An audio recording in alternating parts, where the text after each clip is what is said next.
حضور والا ڈاکٹر بخاری صاحب، حضرت امام کی ازدواجی زندگی، آپ کی اولاد پاک، آگے جانشین کیسے ہوئے، آپ کا وصال پاک، تدفین، ارشاد کیجیے۔ جی حضور والا، آپ کی شادیوں کے حوالے سے یہی روایت ہے کہ آپ نے 2 شادیاں فرمائیں۔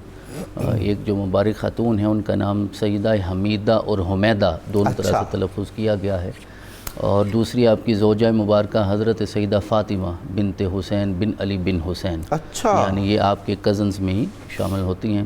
تو یہ بات میں کئی بار پہلے بھی عرض کر چکا ہوں کہ لوگ تو کہتے ہیں کہ آج کزن میرج جو ہے وہ نہیں ہونی چاہیے، کیونکہ اس کے ساتھ کوئی طبی طور پہ کوئی معاملات ہو جاتے ہیں، لیکن کائنات میں جتنی بھی یہ مبارک ہستیاں آئی ہیں ساری کزن میرج کے نتیجے میں ہمیں نصیب ہوئی ہیں۔ سبحان۔ تو اس کا مطلب یہ ہے کہ یہ کزن میرج ہونے نہ ہونے کا مسئلہ نہیں ہے، میرا رب جہاں چاہے وہ صالحیت عطا فرما دیتا ہے، اس میں تو کوئی ایسا مسئلہ نہیں۔ پھر اللہ رب العزت نے آپ کو 6 صاحبزادے اور 1 صاحبزادی عطا فرمائی، وہ میں مبارک نام پیش کرنا چاہوں گا۔ ہمارے لیے یہ بھی سلسلہ ذہبیہ ہے، صاحب نے فرمایا۔ حضرت اسحاق بن جعفر ہیں، حضرت محمد بن جعفر ہیں، حضرت علی بن جعفر ہیں، حضرت عبداللہ بن جعفر ہیں، حضرت اسماعیل بن جعفر ہیں، اور حضرت امام موسیٰ کاظم بن جعفر علیہم السلام، یہ ہستیاں ہیں۔ اور آپ کے صاحبزادی ان کا نام ام فروہ بنت جعفر الصادق علیہ السلام۔ تو یہ رب کائنات نے آپ کو اولاد عطا فرمائی اور ازدواجی زندگی یوں گزری آپ کی۔ یہ سلسلہ کوثر ہے، یہی سلسلہ کوثر ہے جو قیامت تک قائم رہے گا اور بڑھتا ہی رہے گا۔ اور حضرت امام فخر الدین رازی نے ان اعطیناک الکوثر کے تحت یہ لکھا ہے واضح طور کہ ختم کرنے والے اپنی کوششیں کرتے رہے، لیکن میرے رب نے اتنا فیضان عطا فرمایا، اسی گھر میں زین العابدین آئے، اسی گھر میں باقر آئے، اسی گھر میں جعفر الصادق آئے، اور حضرت امام مہدی علیہ السلام تک یہ سلسلہ جو وہ آگے بڑھتا رہے گا۔ چند اقوال کی طرف قبلہ ڈاکٹر صاحب نے اشارہ فرمایا، میں یہ بھی عرض کرنا چاہوں گا کہ آپ اپنے ارادت مندوں کو اور اپنے شاگردوں کو ارشاد فرمایا کرتے تھے کہ جب بھی کوئی نیک کام کرنا چاہو، کوئی عمل صالح کرنا چاہو، تو وہ اس وقت تک مکمل نہیں ہوتا جب تک اس میں یہ 3 اوصاف نہ پائے جائیں۔ آپ نے ارشاد فرمایا جب تم بھی کوئی نیک کام کرو تو اپنے نزدیک اسے چھوٹا ہی سمجھو، تم یہ نہ سمجھو میں نے کمال کر دیا ہے اور خود کو بڑا کرنے کی کوشش نہ کرو۔ دوسری بات یہ ہے کہ اس عمل صالح کو چھپا کے رکھو، اور تیسری چیز یہ ہے کہ اس کی تکمیل میں جلدی کیا کرو۔ سارا تصوف اس میں سارا تصوف آپ نے، کیونکہ جب تم چھوٹا سمجھو گے تو میرا رب اسے بڑا کر دے گا، اور جب میرا رب بڑا کرے گا اس کی عظمت اتنی بلند ہوتی جائے گی کہ پھر میرا رب جو اجر و ثواب عطا فرمائے گا انسان اس کا اندازہ بھی نہیں کر سکتا۔ پھر آپ نے ارشاد فرمایا جب چھپا کے رکھو گے تو اس کی تکمیل کرنا آسان ہوگا، اور جلدی کرو گے تو تم اپنے آپ کو خوشگوار محسوس کرو گے۔ یہ ساری چیزیں جو آپ کے پند و نصائح میں ہمیں نظر آتی ہیں ان کی طرف توجہ ہونی چاہیے۔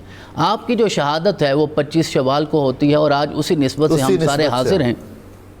یہ منصور کا زمانہ تھا، اور وہ حاکم ظالم حاکم ہے جس کا یہ زمانہ عباسی، اس نے ایک دن بیٹھا تھا اپنے دربار میں، اور کسی درباری نے پوچھا کہ حضرت آپ پریشان کیوں ہیں؟ تو اس نے کہا جی جب تک میں جعفر الصادق کا نعوذ باللہ خاکم بدہن کام تمام نہ کر لوں مجھے آرام نہیں آئے گا، سکون نہیں آئے گا۔ حسد کا کوئی علاج نہیں ہوتا حضور والا زمانے میں، وہ حکیم لقمان بھی تجویز نہیں کر سکے کہ وہ حسد کا بھی علاج ہو سکتا یا نہیں۔ تو حضرت پیر پٹھان فرمایا کرتے تھے کہ ہمیں محسود تر ہونا ہے تو میرا رب ہمیں انہی لوگوں میں شامل کرے جو حاسد نہ ہو، محسود ہو جائے تو کوئی حرج والی بات نہیں ہے۔ تو آپ اپنے زمانے میں محسود تر تھے تو سارے آپ سے حسد کرتے تھے، تو اس نے کہا جب تک آپ کا کام تمام نہ کرو۔ پھر جلاد کو بلایا، اس نے کہا ابھی میں جعفر الصادق کو بلاؤں گا، اور جب میں اپنا ہاتھ اپنے سر پہ رکھوں گا تو تم نے آپ کا کام تمام کر دینا۔ یہ اشارہ ہے، اشارہ۔ اور جب آپ تشریف لائے، اب وہی درباری راوی کہتا ہے کہ ہم کسی اور منظر کو دیکھنا چاہتے تھے۔ جب آپ تشریف لائے تو ہم نے دیکھا کہ وہ ننگے سر ننگے پاؤں دوڑتا ہوا حضرت کا استقبال کرتا ہے، اور آپ کے ہاتھ چومتا ہوا آپ کو اپنی مسند پہ بٹھاتا ہے، اور کہنے لگا میرے لائق کوئی حکم ہو تو آپ ارشاد فرمائیے۔ آپ نے فرمایا صرف اتنا ہی حکم ہے، آج کے بعد مجھے اپنے دربار میں نہیں بلانا۔ کمال ہو گئی، یہ طلبی ختم کر دو، میں تمہارے دربار میں نہیں آنا چاہتا۔ 5 بار بلوایا تھا، 5۔ تو آپ نے ارشاد فرمایا یہی حکم ہے۔ جب وہ منظر ختم ہو گیا تو اسی درباری نے کہا پہلے تو آپ یہ بات کر رہے تھے، پھر ہم نے منظر کوئی اور دیکھا۔ اس نے کہا آپ کے آنے سے پہلے ایک اژدہا ظاہر ہوا، اور اس نے مجھے کہا اور مجھے روب دلایا اور مجھے ڈرایا کہ اگر حضرت کے بارے میں تیری نیت بری رہی تو میں تیرے محل سمیت تجھے زمین میں دفن کر دوں گا، اور میرا رب چاہے تو کرتا ہے، قارون کے ساتھ کیا ہے، قرآن نے بیان کیا ہے۔ تو اس نیت بد سے وہ کہتا ہے کہ جب میں تائب ہوا ہے تو میری یہ بچت ہوئی. بہرحال آپ پھر دنیا سے رخصت ہوئے اسی بادشاہ کے زمانے میں, اور آپ کو جنت البقیع میں دفن کیا گیا, جہاں آپ کی جدہ محترمہ حضرت سیدہ خاتون جنت سلام اللہ علیہا, آپ کے اجداد میں حضرت امام حسن علیہ السلام, امام زین العابدین, اور آپ کے والد گرامی حضرت امام باقر تشریف فرمائے, انہی کے قدموں میں حضرت امام جعفر صادق علیہ السلام. اور آخری ایک جملہ یہ میں عرض کرنا چاہوں گا کہ امت کو حضرت امام ابو زہرہ کی الامام الصادق کے نام سے جو کتاب ہے اس کا مطالعہ ضرور کرنا چاہیے. ہو سکتا ہے میرا رب ہدایت کی نعمت اللہ تعالیٰ آپ کو سلامت رکھے, خیر سے رکھے.